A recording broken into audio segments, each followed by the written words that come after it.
Terus terakhir wa khaliqin nas bi khuluqin hasanin, berakhlaklah kepada orang lain dengan akhlak yang baik. Kanjeng Nabi itu tidak pernah punya di dalam hati punya sifat dendam. Innaka la ala khuluqin adzim. Abu Jahal pernah nempeling Rasulullah, Abu Lahab pernah menghajar Rasulullah, tapi secuil pun dalam hatinya tidak dendam. Anaknya Abu Jahal masuk Islam yang bernama Ikrimah, diterima Islamnya. Anaknya Abu Lahab masuk Islam yang bernama Zainab, yang bernama Utbah dan Utaibah masuk Islam, diterima. Utbah dan Mu'tab diterima Islam. Kanjeng Nabi tidak dendam. Kok seandainya kita jadi Kanjeng Nabi, mungkin ngungkit-ngungkit, dulu bapakmu pernah mukul aku, dulu bapakmu pernah menempeleng wajahku. Tidak seperti itu Rasulullah, diterima Islam.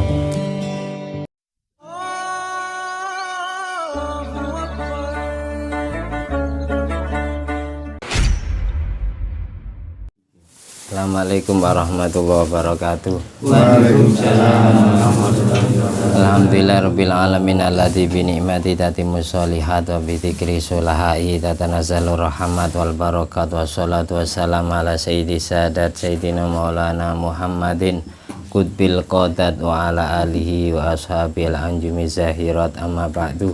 Allahumma sholli ala ruhi sayyidina Muhammadin fil arwah wa ala jasadihi fil ajsad wa ala qabrihi fil kubur wa ala alihi washabihi wasallim. Rabbi shrah li sadri wa yassir li amri wa hlul 'uqdatam min lisani yafqahu qawli.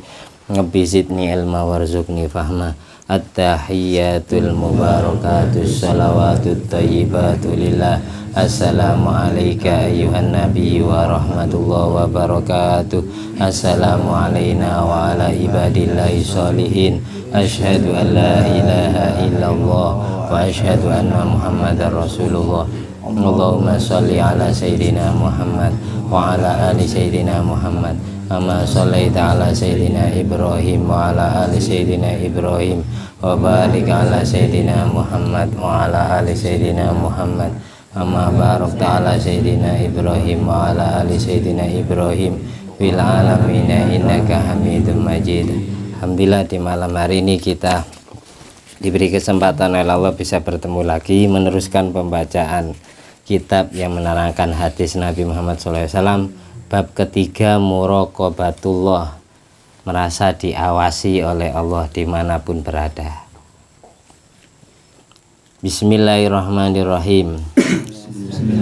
Qala Rasulullah sallallahu alaihi wasallam, ittaqillaha haitsuma kunta wa atbi as-sayyi'ata al-hasanata tamhuha wa khaliqin nasa bi khuluqin hasanin.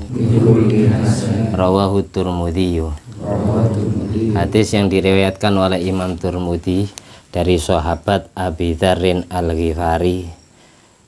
Rasulullah SAW pernah menyampaikan, Abu Dzarrin Al-Ghifari ini termasuk sahabat Nabi yang setiap hari sedekah ke semut, makanya dijuluki Abu Dzarrin, bapaknya semut. Setiap hari sedekah gula ke semut. Jarang orang sedekah gula itu ke semut, jarang. Kalau ke manusia sering campur sama kopi, teh, sama susu, makanya dijuluki Abu Dzarrin Al-Ghifari. Ada sahabat Nabi yang setiap hari mengasuh kucing, makanya dijuluki Abu Hurairah, bapaknya kucing kecil. Banyak ulama-ulama yang seperti itu. Saya dulu pernah punya tetangga perempuan, tiap hari buang gula 1 kilo di depan rumahnya. Setelah ditanya ibu-ibu itu, ngapain bu, kok enggak ada perlunya? Eman kan sayang kan, dibuat kopi kan enak, dibuat wedang kan enak. Tapi alasannya gini, saya niat sedekah ke semut gitu.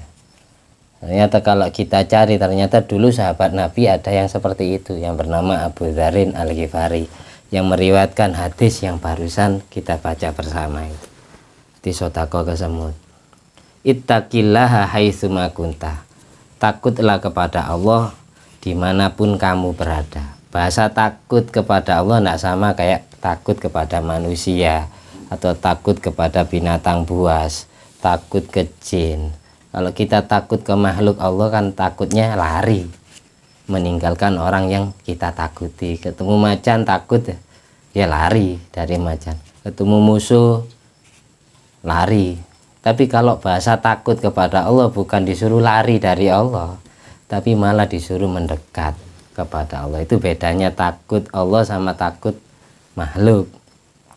Bahasa takut kepada Allah berarti suruh menjalankan perintahnya dan menjauhi apa saja yang pernah Allah larang semampu kita. Di syariat itu tidak memaksa, karena kalau terpaksa itu namanya tidak ikhlas. Mampu kita, karena derajat manusia itu tidak ada yang sama. Terus takwanya hati, imannya hati itu pasang surut, maju mundur, kadang kuat, kadang lemah, kadang sedang. Makanya dengan diantara katanya Imam Malik bin Dinar itu yang dijadikan seiran bahasa Jawa, tomboni atiku limo sakwernani, diantara nih baca Quran angen-angen sama pengertiannya. Terus tidak lupa ngumpuli orang-orang yang lebih soleh dari kita. Itu obat supaya kita merasa diawasi Allah dimanapun kita berada.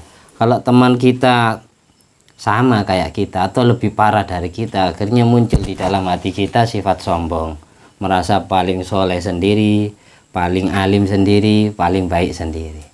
Jadi kalau cari teman itu usahakan ibadahnya lebih banyak dari kita, ilmunya lebih alim dari kita, kesolehannya lebih soleh dari kita, bukan soleh namanya saja. Hanya yang namanya soleh tapi ya lakuannya toleh. Makanya sampai kalau di kampung itu mayoritas orang itu ahli maksiat semua, ketika Allah nurunkan bala, meskipun di situ ada orang soleh ya kena juga. Idza nazalal bala amma soleh wa toleh. Kalau Allah nurunkan bala, musibah ke sebuah kota, sebuah kampung, tidak pandang bulu, yang ahli ibadah, yang ahli maksiat tetap kena. Jadi jangan dikira orang yang kena tsunami di Aceh misal itu orang jelek semua, bahkan banyak orang baiknya. Tapi berhubung kalau di persen lebih banyak yang ahli maksiat daripada yang ahli ibadah, akhirnya yang ahli ibadah ini kena imbasnya, kena getahnya. Tidak ikut bersalah, ikut disalahkan. Padahal yang gigit satu semut, tapi semua semut mati, kan? Kayak gitu. Gambarannya gitu. Caranya menjadi orang yang takwa itu kalau kita susah merubah diri kita sendiri, cari orang yang lebih soleh dari kita. Itu tanda-tandanya gini. Saya semenjak berteman dengan anak ini, saya dulu tidak pernah sholat, sekarang mulai rajin belajar sholat. Dulu tidak pernah puasa Ramadan, sekarang mulai saya bisa puasa Ramadan. Itu berarti jadi obat temannya. Jadi kita dapat rizki tanpa kita sadari, rizki teman yang soleh itu. Nah, kalau teman kita sama kayak kita ya, atau lebih parah dari kita ya, tambah amburadul. Makanya urusan akhirat itu kita berusaha mencari orang yang lebih baik dari kita. Nah, di kitab Hikam itu Syekh Ibnu Athaillah Sakandari menyampaikan, rubbama kunta musian, kadang kamu aslinya orang jelek, ahli maksiat, fa'arokal ihsan, lalu hatimu merasa baik, merasa soleh, merasa lebih alim. Gara-gara apa? Suhbatuka man huwa aswa'u halan minka, kamu sering kumpul dengan orang yang lebih jelek dari kamu. Coba kamu kumpul dengan orang yang lebih baik dari kamu, paling kamu berusaha untuk meniru, meskipun tidak 100%, niru ibadahnya 50%-nya, 10%-nya. Kalau temannya kita ahli baca Al-Quran satu hari 1 juz, kita sanggupnya 1 lembar. Ini mending daripada tidak baca Quran sama sekali. Dulu tidak pernah sholat sunat, hanya sholat fardu saja, gara-gara kumpul dengan orang yang ahli sholat sunat ya, akhirnya ikut-ikutan. Awalnya ikut-ikutan, lama-lama ikhlas sendiri. Jadi cara ngobati hati gitu, cari orang yang lebih baik dari kita. La tashab man la yunwiduka haluh wala yadulluka 'ala Allah maqaluh. Jangan kau jadikan sahabatmu orang yang tingkah lakunya tidak pernah menggugah semangatmu dalam beribadah, dan ucapannya pun tidak pernah bisa menasihati hatimu tentang Allah. Jangan kau jadikan teman karib. Kalau saya sudah terlanjur teman saya gitu semua, yes, jaga jarak, jangan ditinggalkan 100%, orangnya nanti perasaan. Kenapa kok enggak mau saya ajak keluar dengan saya ajak ngopi, enggak pernah menjauh terus. Ada apa dengan saya? Akhirnya orangnya tersinggung. Ya tetap sesekali kumpuli. Ya, makanya kita itu kalau bisa belajar menjadi sosok yang punya kepribadian, bisa mempengaruhi kebaikan kita kepada orang lain. Bukan kita yang terpengaruh, terkontaminasi oleh kejelekan orang itu. Berteman dengan orang fasik, orang ahli maksiat itu tidak boleh aslinya. Kecuali bila mana si ahli fasik itu, si ahli maksiat itu bertobat gara-gara malu kepada kamu. Berarti kepribadianmu bisa membawa, bukan kamu yang terbawa. Orang itu ikut arus itu boleh, tapi terbawa arus akan sengsara. Orang kelanyut misalnya ada banjir bandang mendadak, kalau kita bisa mengikuti arus air itu, kita tidak akan kena batu, tidak akan kena hantaman, bisa menjaga diri, bisa melindungi diri. Tapi kalau kita terbawa arus, bukan ikut arus, maka kita akan celaka, mati. Nah, itu bedanya seperti itu. Terus terusannya wa'at bi'is sayyi'atal hasanah tamhuha. Ikuti amal jelekmu dengan amal baikmu, maka amal baikmu akan bisa menghapus amal jelekmu. Jadi habis maksiat itu segera tobat, segera ditutup dengan sholat, ditutup dengan ditempel dengan sodako, ditempel dengan kebaikan kita kepada orang lain, itu bisa melebur dosa-dosa kita. Makanya di Al-Quran itu ada ayat aqimis sholata tarafayin nahar wa zulafam minal lail innal hasanat yudhibnas sayyiat wa dzalika dzikra lidzakirin. Lakukanlah sholat mulai pagi subuh sampai maghrib, karena semua amal baikmu itu bisa melebur amal jelekmu. Jadi di antara amal yang bisa secepat mungkin melebur atau menghapus amal jelek itu adalah sholat. Ada ulama yang mengatakan ya sodako, ada yang mengatakan baca Al-Quran, karena di ayat lain aqimis sholata liduluki syamsi ila ghasaqil lail wa Qur'an al-fajri, baca Al-Quran di waktu subuh. Inna Qur'an al-fajri kana masyhuda, karena baca Al-Quran di waktu subuh itu disaksikan oleh para malaikat Allah. Jadi baca Al-Quran waktu yang paling terbaik itu setelah subuh dan malam hari, sebagaimana di surat Al-Muzammil, ya ayyuhal muzammil kum fa'andir wa rabbaka fakabbir wa thiyabaka fatahhir wa rujza fahjur wa la tamnun tastaksir wa thiyabaka fatahhir. Oh ya ayyuhal mudassir itu, ya ayyuhal muzammil qumil laila illa qalila nisfahu aw inqus minhu qalila au zid alaihi warattilil qur'ana tartila. Jadi baca Al-Quran yang bagus itu setelah subuh atau di malam hari. Yes, kalau ingin jadi obat bukan hanya dibaca, dihayati maknanya. Makanya beli Quran itu terjemahan, yang terjemahannya per kalimat langsung di bawahnya. Kalau tidak tahu maknanya, cetakan Kudus kan banyak, terbitan Kudus itu. Jadi yang terjemahannya jangan terpisah. Kadang kita beli Quran terjemah ya, terjemahnya terpisah dari Al-Qurannya, jauh di sebelah sini, ini Arab. Kalau bisa baca Al-Quran yang ada terjemahnya pas di bawahnya, kalimat per kalimat itu ada maknanya, ada makna. Itu enak kalau tidak paham sambil dihayati. Kalau menjumpai ayat menerangkan maksiat sedang kita pernah melakukan itu, ya istighfar dalam hati. Kalau menjumpai ayat yang menerangkan ibadah, kita berdoa. Kalau kita masih belum melakukannya, ya Allah jadikanlah saya bisa melakukan ibadah yang sudah Kau firmankan di Al-Quran ini. Bantulah saya ya Allah. Kalau kita menjumpai ayat menerangkan neraka, kita minta perlindungan, ya Allah jauhkan saya dari siksa api neraka. Kalau menjumpai ayat yang menerangkan tentang surga, kita berdoa agar mendapatkan kenikmatan surga dan menjadi ahli surga. Kalau nak minta tolong seperti itu ya susah, karena kita punya nafsu dan punya pengganggu setan juga. Meskipun setan di penjara di bulan Ramadan, tapi nafsu kita bisa mensetani diri kita sendiri. Karena setan pewaswas itu bukan anak dari bangsa jin. Sayatinul insi wal jinni. Ada setan manusia, ada setan jin. Di surat An-Nas juga alladzi waswisu fi sudurin nas minal jinnati wan nas. Yang bisa merayu membisiki hati manusia itu kadang dari bangsa jin yang gaib, kadang sesama manusianya. Itu bisa mensetani. Teman yang tidak soleh tadi itu bisa jadi provokator kita. Mau kemana kamu? Biasanya tidak pernah sholat Jumat digembosi. Ini berarti termasuk alladzi waswisu fi sudurin nas yang dari kalangan manusia. Itu banyak. Saya punya teman.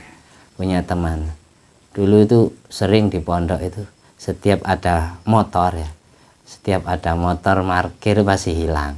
Yaitu pelakunya. Setiap hari kerjanya begal, merampok ya.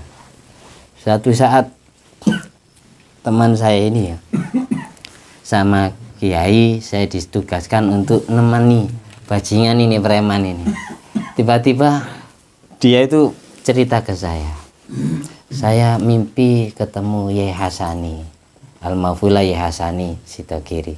Dalam mimpi saya rambutnya Yai Hasani itu dicabut satu, ditaruh di tangan saya yang sebelah kanan. Setelah itu tenggelam rambutnya. Mulai sejak itu setelah saya bangun tidur saya malas. Nyuri itu malas. Mau merampok malas. Itu maksudnya gimana? Tanya seperti itu ke saya. Saya jawab, itu berarti jenengan masih disayang. Yai Hasan itu terkenal waliullah. Kalau kemana-mana tidak pernah naik kendaraan. Tapi nyampe. Kalau ditanya, neten apa jangan Yai? Naik apa? Naik bis. Bukan bis-bisan tapi bismillah. Jadi satu langkah itu Kiai Hasan itu bisa nyampe kemana-mana. Dan banyak saksinya, bukan satu orang dua orang. Orang yang melakukan haji umroh ketemu Yai di sana, di Mekah, nitip surbannya suruh antarkan ke istrinya. Ternyata sampai di Jawa Timur lebih dahulu Yai yang nyampe di rumahnya.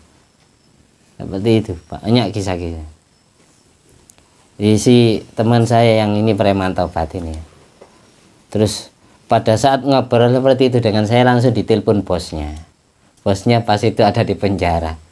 Dia hasilnya malu ngangkat telepon, terpaksa diangkat. Kenapa bos?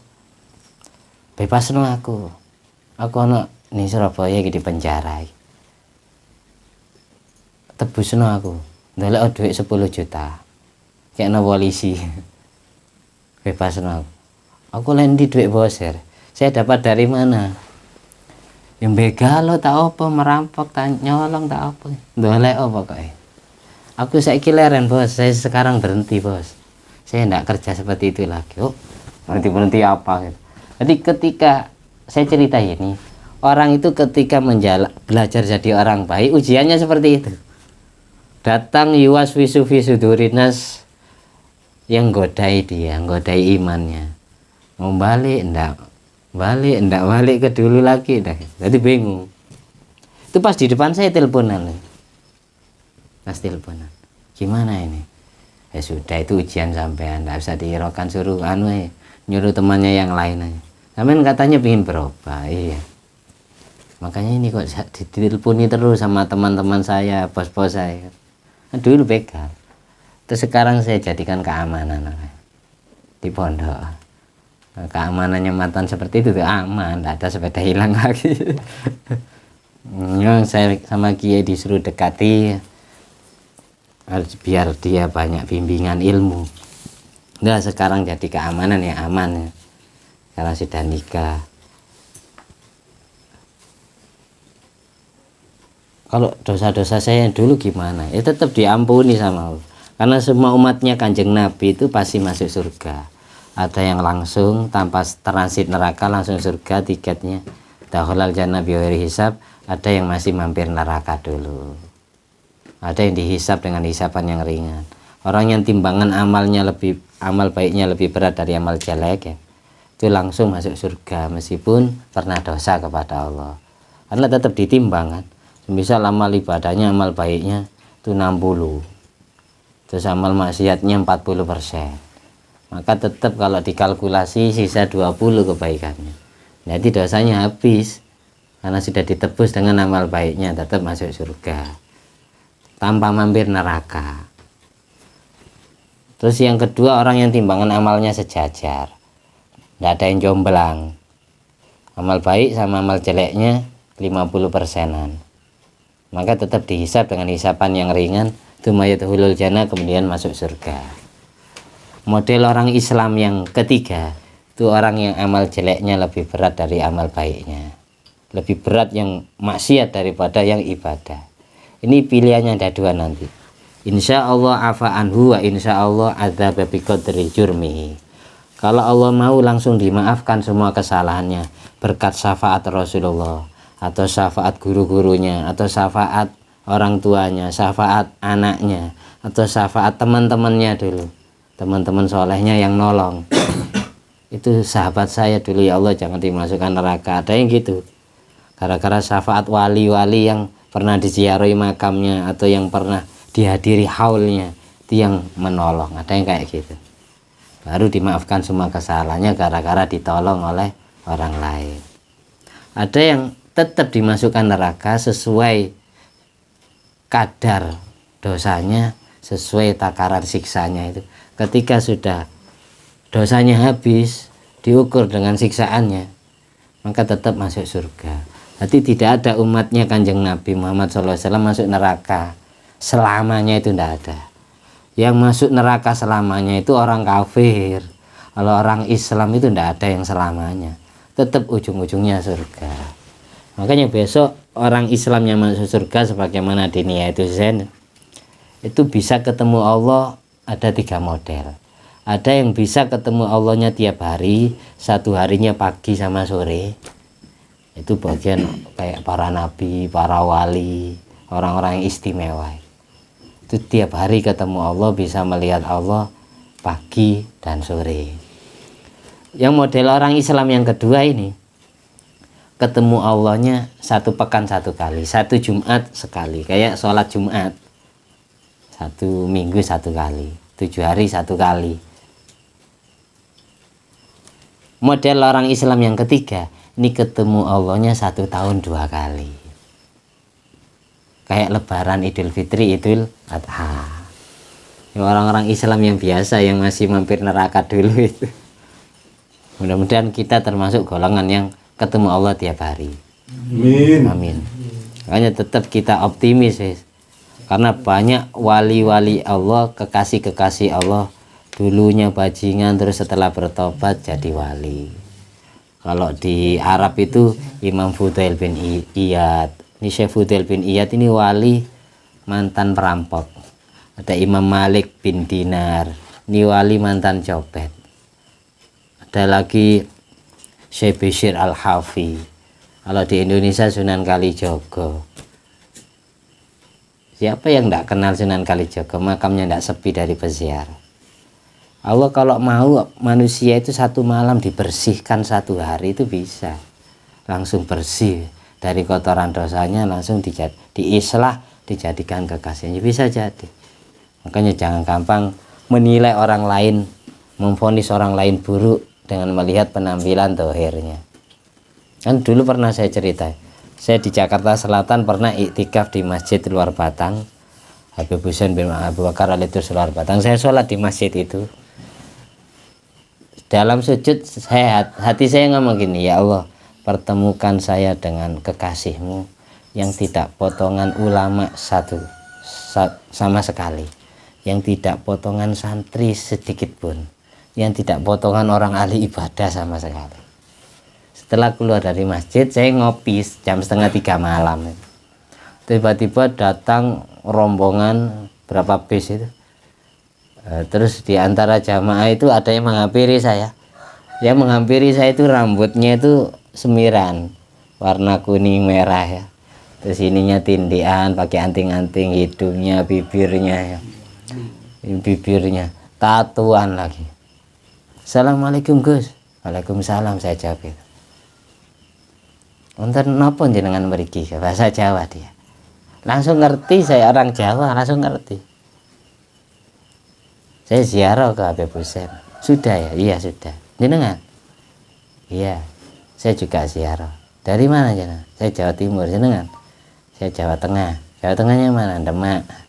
Dekat makam Sunan Muria katanya.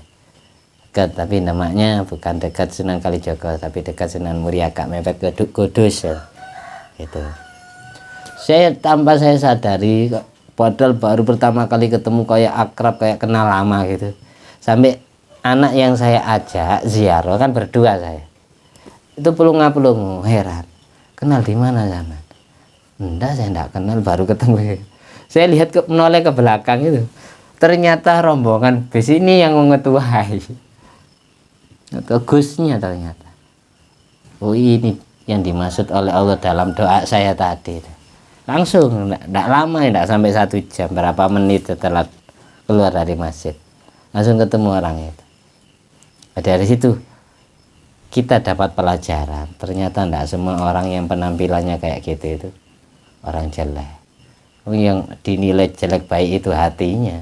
Ada yang penampilannya sarungan ya, sarungan hatinya tidak bersarung.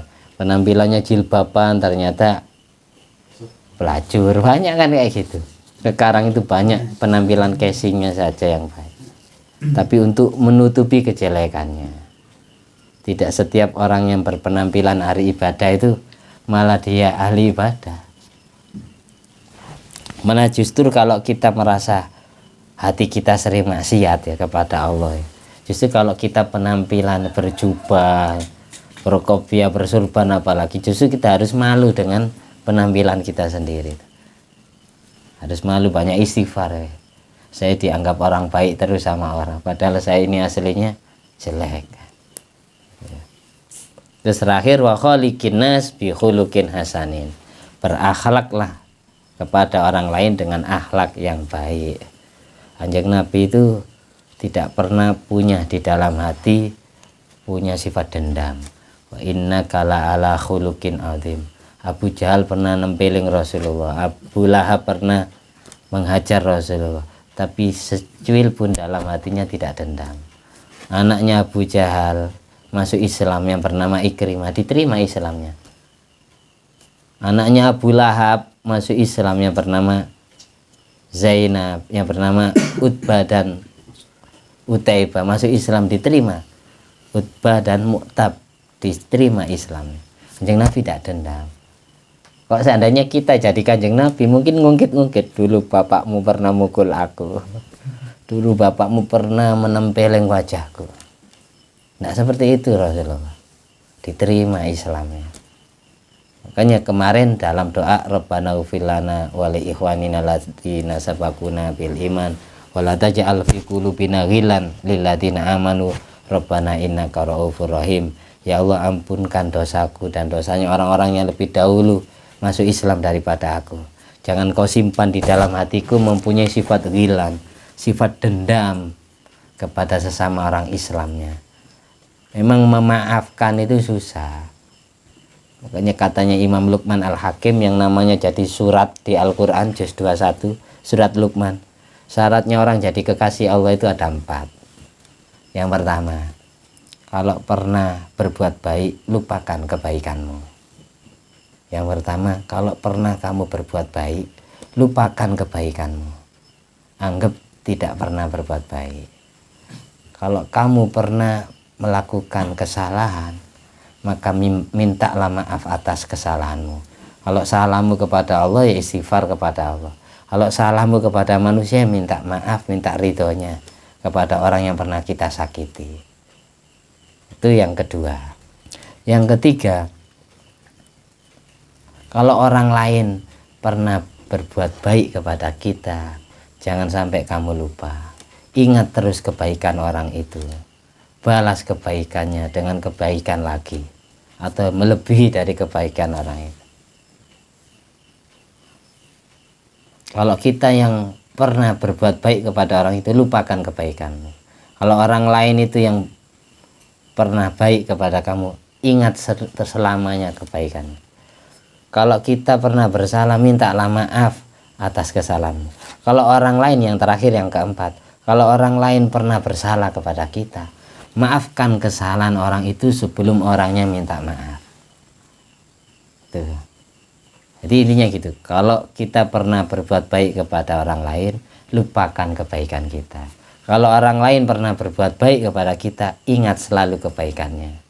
Kalau orang lain pernah bersalah kepada kita, maafkan kesalahannya sebelum orangnya minta maaf. Kalau kita sendiri yang pernah bersalah, mintalah maaf atas kesalahanmu. Nah, ketika kita legowo hatinya, memaafkan semua kesalahan orang yang pernah bersalah kepada kita, maka Allah pun akan mudah memaafkan semua dosa-dosa kita. Kesimpulannya gitu. Kalau kita masih pegel, dendam, awas, diingat-ingat selalu. Ya Allah pun ya susah memaafkan kesalahan kita. Karena kita sendiri tidak gampang memaafkan kesalahan orang lain. Gitu. Jadi memang repot. Yang satu ini yang repot, memaafkan kesalahan orang yang pernah menyakiti kita. Ini yang repot. Ini namanya mengamalkan syariat itu ibaratkan minum jamu. Kenapa kita sakit, kita pegel-pegel semua badannya, kok mau aja minum jamu? Padahal tahu rasanya apa? Pahit. Kita sakit kok mau minum obat? Padahal tahu rasanya, sebelum diminum sudah tahu ini pahit. Ngamalkan ilmu syariat itu kayak gitu. Karena yang dilihat balasannya. Kalau meskipun pahit, kalau saya minum tetap saya akan segar bugar, saya akan sembuh. Meskipun mengamalkan ibadah ini pahit rasanya, capek, lelah, tarawih aja capek, darusan capek, baca Al-Quran capek, semuanya capek, tidak enak. Puasa Ramadan ya haus, pahit kan rasanya. Haus itu pahit, berarti ibaratkan orang minum obat. Tapi kenapa orang kok mau puasa Ramadan? Karena yang dilihat balasannya besok. Kenapa orang sakit kok mau aja minum obat padahal pahit? Karena dia tahu kesembuhannya, melihat masa depannya, balasannya. Sama kayak gitu. Orang maksiat semangat melakukan maksiat karena yang dia lihat hanya manisnya, bukan balasannya. Manis sesaat itu, manis sementara. Seperti itu kelapanya. Jadi saya perumpamakan seperti itu. Orang ngamalkan ilmu itu apa saja itu rasanya pahit. Tidak ada yang enak, ngaji aja pahit, malas ngantuk. Ada aja ujiannya. Pahit itu namanya ngamalkan ilmu ya pahit. Kayak minum obat. Mudah-mudahan bermanfaat. Dapat kita ambil hikmahnya pas 31 menit. Dan di Ramadan ini semoga Allah selalu mengiringi ridhonya. Amin. Membantu kita ibadah dengan semaksimal mungkin, dengan ikhlas dan tulus. Dan di Ramadan tahun ini dan Ramadan selanjutnya kita mendapatkan Lailatul Qadar. Amin. Amin. Dan hajat kita Allah kabulkan. Segala urusan kita, urusan dunia, agama, akhiratnya dipermudah. Urusan ibadah dan urusan rezekinya digampangkan. Amin. Al-hadiniyat walakumiyatin sholihah walakulli manan wasalafus sholih bijai nabil mustafa wal mujadaba Muhammadin sallallahu alaihi wasallam. Amin. Bisiri asraril fatihah. Bismillahirrahmanirrahim. Alhamdulillahirabbil alamin arrahmanirrahim maliki yaumiddin. Iyyaka na'budu wa iyyaka nasta'in shiratal ladzina an'amta 'alaihim ghairil maghdubi 'alaihim waladdallin. Amin. Wassalamualaikum warahmatullahi wabarakatuh. Waalaikumsalam warahmatullahi wabarakatuh.